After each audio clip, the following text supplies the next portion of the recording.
চাল কুমড়া দিয়ে 2 ধরনের চাল কুমড়ার ফ্রাইয়ের রেসিপি আপনাদের সাথে শেয়ার করছি।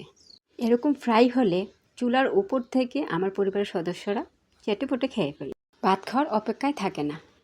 এই রেসিপিগুলো ভালো লেগে থাকলে একটা লাইক, একটা কমেন্টস, একটা শেয়ার করে দেবেন, অন্যদের দেখার সুযোগ করে দেবেন। পেজটাকে ফলো দিয়ে পাশে থাকবেন। চাল কুমড়াটাকে ছিলে এভাবে পাতলা করে টুকরা করে নিয়েছি। এখন একটা ব্যাটার তৈরি করে নিব।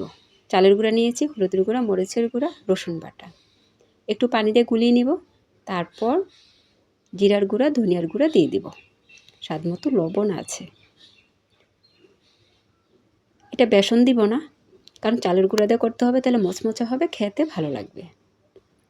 একটা ফ্রাই প্যান বসিয়ে দিলাম, সামান্য একটু তেল দিয়েছি। এখন এভাবে ব্যাটারটা লাগিয়ে নেব চাল কুমড়ার গায়ে। এক পাশে কিন্তু লাগতে চায় না, চুলাটা একদম লো হিটে রাখবো আর এইভাবে ব্যাটারটা উপর দিয়ে দিব। প্রত্যেকটার গায়ে এভাবে আস্তে আস্তে লাগিয়ে দিতে হবে। যারা নতুন নতুন রান্না করেন, মানে ভাই বোনেরা, একটু সাবধানে করবেন। তেল অল্প তেলই হবে, ডুবো তেলের প্রয়োজন নেই।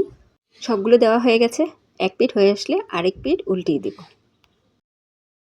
এই ফ্রাইটা বিকেলের নাস্তা হিসাবেও খেতে পারেন, আর গরম গরম ভাতের সাথে কোনো কথাই নেই। আর চায়ের সাথে কিন্তু এই ফ্রাইটা খুবই জমে যাবে। এক পাশ হয়ে গেছে, ঢেকে দিলাম। ঢেকে ঢেকে করলে কি হবে, ভিতরে চাল কুমড়াটা সিদ্ধ হবে। একদম চুলাটা লো হিটে রাখতে হবে, না হয় পুড়ে যাবে, চাল কুমড়াটা সিদ্ধ হবে না। একবার হলো ট্রাই করে দেখবেন, এতটা মজার মুচমুচে।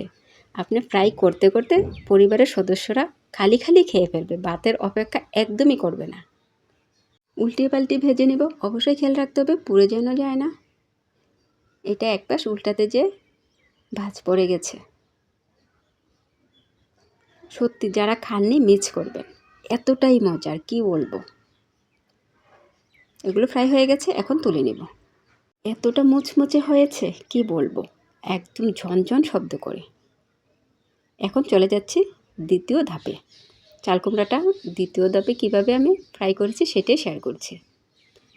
একটু মোটা করে কেটেছি, আর মাঝখান দিয়ে কেটে নিয়েছি, আলাদা করে নিই, একটু লাগিয়ে রেখেছি। এভাবে 3টা পিস কেটে নিয়েছি। আমি কিন্তু একটা চাল কুমড়া দিয়ে এতগুলো আইটেম করেছি।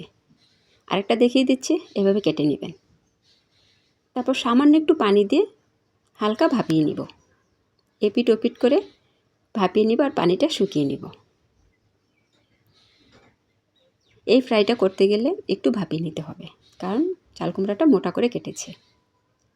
এটার জন্য এখন একটা ব্যাটার তৈরি করব। সরিষা বাটা আমি আগেই ব্লেন্ড করে ফ্রিজে রেখে দিয়েছিলাম। একটু পানিতে ব্লেন্ড করলে সরিষা একদম স্মুথভাবে হয়। 2 চামচ নিয়েছি, স্বাদ মতো লবণ, হলুদের গুঁড়া, মরিচের গুঁড়া, আর একটু রসুন বাটা, আর একটু পেঁয়াজ দিয়েছি। আপনারা চাইলে পেঁয়াজটা বেটেও দিতে পারেন। সমস্ত উপকরণ ভালোভাবে ডলে একটু মিশিয়ে নেব। এইভাবে সরিষা মাখিয়ে চাল কুমড়া ভাজি করলে খেতে অসাধারণ হয়। যাদের ঠান্ডা লেগেছে বা জ্বর আসে, এরকম ভাজি করে দিলে গরম গরম ভাতের সাথে খেলে তাদের জ্বর ঠান্ডা একদমই ভালো হয়ে যাবে। যাই হোক, ভাপানো হয়ে গেছে। এখন সরিষার পুরটা এভাবে দিয়ে দিব। ভিডিওটা ভালো করে খেয়াল করলে বুঝতে পারবেন আমার সবগুলো দেওয়া হয়ে গেছে।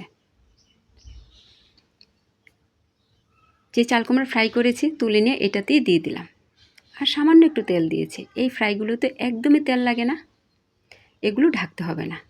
এক পিঠ হয়ে আসলে আরেক পিঠ উল্টিয়ে দিলেই হবে। আমি যেভাবে চাল কুমড়াগুলো ফ্রাই করেছি, একবার খেলে চাল কুমড়া প্রেমে পড়ে যাবেন, বারবার খেতে ইচ্ছা করবে। এক পাশ হয়ে আছে, উল্টিয়ে দিয়েছিলাম, আরেক পাশ উল্টিয়ে দিলাম। চাল কুমড়াগুলো হয়ে গেছে, এখন তুলে নিব।